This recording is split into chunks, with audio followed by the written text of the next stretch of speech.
大家好，我是坦平叔，带您了解真正的中国。今天是2024年12月6号，这一期咱们继续聊一聊恒大清盘，聊一聊中国的房地产。昨天网上流传说深圳有一个知名房地产企业老板，当然是私企从楼上高坠自我了结。那个具体的原因，我想大家恐怕都知道，肯定就是债务纠纷走投无路，选择自我了结那肯定直接原因就是受这个房地产暴雷，对吧？低迷的影响。这位姓陈的潮汕籍的老板口碑还不错，就是到现在还是在想尽一切办法给员工把工资发上，确实是走投无路了，选择了离开说这个什么意思呢？实际上就是很多房地产企业老板差不多都是这种困境尤其到了年底今年是1月20几号过年，也就40-50天了，年底催账，对吧？年底讨债，这个是高峰期很多房地产老板看到这个时候不行了，只能一走了之这也反映出现在这个房地产的一个真实的情况，跟媒体跟中介天天吹的，对吧？楼市暴涨，交易量非常火，形成了鲜明对比。问题是你选择信哪一个？是信统计局呢，对吧？还是信微观感受？当然了，这不光是中国连国际上大名鼎鼎的黑石都违约了。黑石都没钱，黑石大家知道吧？它是华尔街最大的私募股权巨头，全球最大的另类资产管理公司。它主要是投这个跟房地产相关的。昨天就12月5号晚上传出消息说黑石集团一笔2.75亿美元的贷款到期未能偿还，也就是传黑石暴雷。这个黑石集团它一直是投资界的风向标，也就是尤其是房地产这块。当然了，这个说暴雷也不一定那么准确，至少说明黑石现金流是出问题了，因为他们设计的这种金融产品非常复杂。这个该付的钱呢，这笔投资始于8年前。根据相关报道2016年黑石集团以大约4亿美元的价格从其他人手中收购了一个资产组合，资产由位于波士顿、芝加哥、费城和旧金山的4家酒店组成，共有1228个客房。他收购了这些酒店的股权。第二年，黑石集团为这笔收购进行了再融资，就包括2.75亿美元高级债务和6100万美元夹层贷款。这个贷款呢，由美国银行提供，于2019年11月到期，但有延期选择权。2019年，黑石第一次选择贷款延期，并计划于2020年11月到期，但2020年黑石仍未能按时偿还贷款，并要求再次延期，但当时借贷双方未能达成2次延期协议。此后，这笔贷款被转让给了特殊服务机构，也就是这个资管公司叫 CW 威尔顿信托公司，作为此酒店组合债券持有人代表，正在推进启动该酒店资产包的指赎程序。这个不太好理解就是这个黑石把这个债券又卖给了这个威尔明顿信托公司，这个威尔明顿信托公司启动了这个叫指赎程序，就不让这个黑石赎回，应该这么理解。说来说去什么原因呢？就是资产缩水。黑石收购的这4个酒店的股权这4家酒店资产全部缩水。2017年11月，这4家酒店资产组合估值4.23亿美元，但2024年2月，该资产组合价值估值仅3.2亿美元，活活蒸发掉了1亿美元。当然这段时间酒店业受到这个疫情的冲击，肯定有影响。虽然这个8年4个多亿的投资占黑石总资产不多只有1%不到，但是毕竟你也违约了。这个黑石集团违约不是第一次2023年3月，黑石集团一笔价值5.62亿美元的商业地产抵押贷款支持证券到期未能偿付，这个底层资产为2018年黑石集团收购芬兰房地产企业拥有的63栋办公室和商店资产组合。说这个什么意思反正外国人呢，就是华尔街玩房地产，这个什么叫资产证券化玩的比较花，跟咱这不一样。就是黑石他拿到4个酒店，或者是拿了几个酒店，他把这酒店一打包之后呢，他也发行产品，从信托从银行借钱，借完钱之后他的还款来源什么呢？还款来源就是酒店的经营收入，酒店不有现金流吗？来还，然后他把这个再打包成一个债券，或者叫证券，在二级市场卖给别人，底层资产就是酒店。那最终的持有人买了之后，到期不能兑付，人家就要求谁来还钱呢？他可以要求黑石还钱，他也可以直接把这个酒店给他拿下。黑石作为债券的发行人，他把酒店抵押出去了，他可以你认为它是违约了，它暴雷了，你也可以认为它是亏本卖出啊，就这意思。如果这个酒店资产涨价了，那黑石一定会把它赎回来，因为酒店不值钱了，他就不要了。这个说来说去什么意思呢？就黑石是专门玩房地产的，无论是这种写字楼还是酒店、商业地产，他都涉足，而且是最大的这个资产管理公司。他近年啊频频在房地产上面出事，至少说明现在全球的房地产行业已经到了一个微妙的时候。要不然黑石这样的老牌的这种基金啊或者这种机构，它一般是不会犯这种低级错误，那只能说明这个市场变化非常快，阴沟里翻船至少说明前面说了那么多，说明这个房地产行业在全球都已经进入了一个微妙的时代。黑石在中国也买了很多这个写字楼和商业地产，也有很多房地产方面的投资。这个黑石近2年是逆向进军房地产，也就是别人都在退出的时候，它是逆向进入。11月，黑石集团总裁兼首席运营官在2024年国际金融领袖投资峰会上表示，应该重燃对房地产的热爱。他们认为房地产行业估值已经触底，在亚洲市场，黑石是最有力的投资者之一。近日，黑石集团宣布投资亚太地区最大的数据中心平台，这个投资组合价值240亿澳元，这是亚太地区迄今为止最大一笔投资。市场消息称，黑石集团正在洽谈收购东京核心地带的一座标志性综合大楼东京花园露台，预计交易金额高达26亿美元。中国房地产市场也是黑石集团一直以来非常看好的目标市场之一。8月份，黑石集团以2.79亿元人民币买下福州物流公司。所以从黑石集团这2年频频暴雷，传出这些不利的消息只能说房地产现在已经是风雨飘摇，就全球的房地产。那咱们这个房地产呢，这个中房网今天刊登一篇报道，叫11月1、2线城市二手房止跌转涨，3、4线仍在下行，是吧？市场预期逐渐修复之下，房价端也释放了积极信号。叫临平居住大数据研究院近日发布的报告显示，2024年11月100个重点城市二手住宅市场均价14179元每平米，环比下跌0.03%，同比下跌6.25%，就是同环比都是下跌的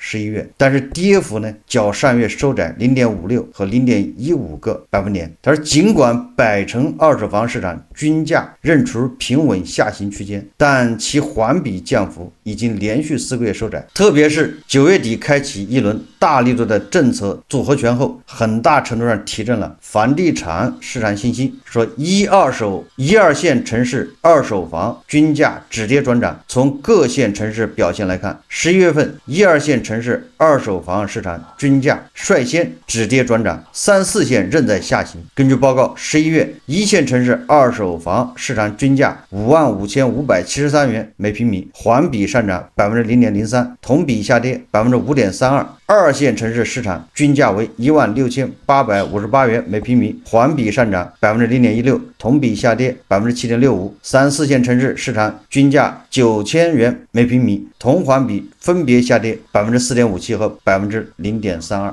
这个数据告诉我们3、4线城市这个二手房同比环比这价格都是在下跌，也就是说这次救楼市跟3、4线城市没有任何关系。那么2线城市呢，跟去年同期相比下跌7.6%，比去年比1月份呢略微涨了0.1%。这是什么个走势呢？100个城市环比同比都是下跌，也就是说这个救楼市实际上就是救了1线城市。这个咱们以前就说过了，你出台这些政策只对北京、上海、深圳有好处，跟全国其他地方没什么好处，那些地方反而资金会流失，加速资金流失因为这个北京、上海、深圳它有虹吸效应那就变成几家欢喜几家愁，对吧？全国各地都在哀嚎，但是北京、上海呢一枝独秀，就起这么个作用最近网上又在传言北京、上海恐怕也有更大力度的放开，所以今天这个房地产的股票又反弹一波。这个报告认为说重点1、2线城市的政策调整对价格端形成了有力支撑，但多数入2线及3、4线城市的供求关系暂未明显缓解，房价持续下行，预计政策效应或将逐步辐射到2、3线城市，从而实现房价止跌回稳。36城房价环比上涨，成都、上海2连涨。从具体城市来看，当前多数城市房价环比仍在下跌，仅部分城市表现抢眼。报告显示，11月份重点100个城市中有36个城市房价实现环比上涨，较10月份减少了3个城市，有59个城市环比下跌，75个城市环比持平。从环比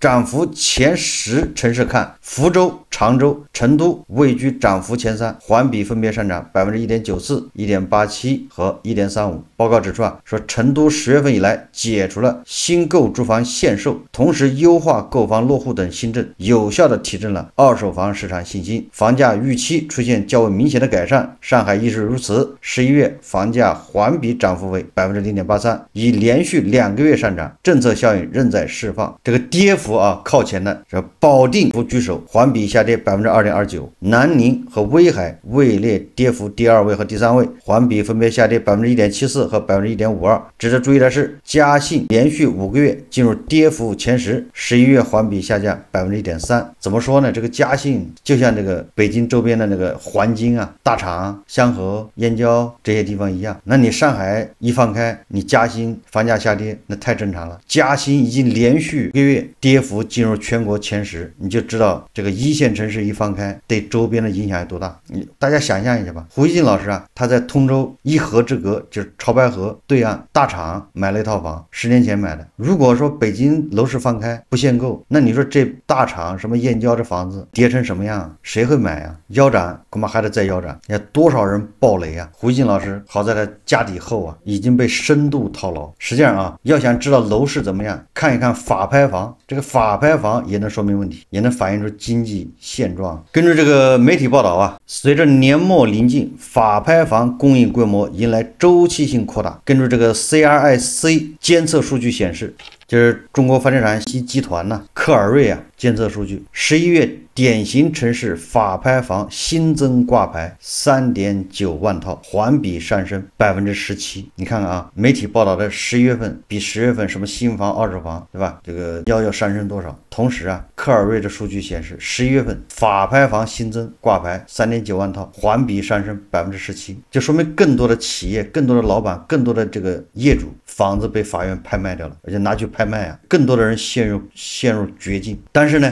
这个挂牌量走高，同时法拍房成交仅环比微增 1%， 就是挂牌的特别多，但是成交只涨了 1%。 在这个科尔瑞重点监测的城市中，11月法拍房成交套数不足新房的 2%。 从这个累计数据看截至11月末，典型城市2024年法拍房累计挂牌39万套，较2023年同期增加 3.3%。 这个单月挂规模最高的是重庆，11月法拍房挂牌数量达到了1377套，其次是郑州，挂牌规模达到1061套，其余城市挂牌规模均不足1000套。成都新增挂牌超过900套。你看这个成都一边是海水，一边是火焰，一边是新房价格还创新高，对吧？新房交易非常火爆，一边是法拍房挂牌量大增。对比上月，重庆、成都新增挂牌套数环比比10月份增幅均超过 40%。 那就给我感觉就是这个成都和重庆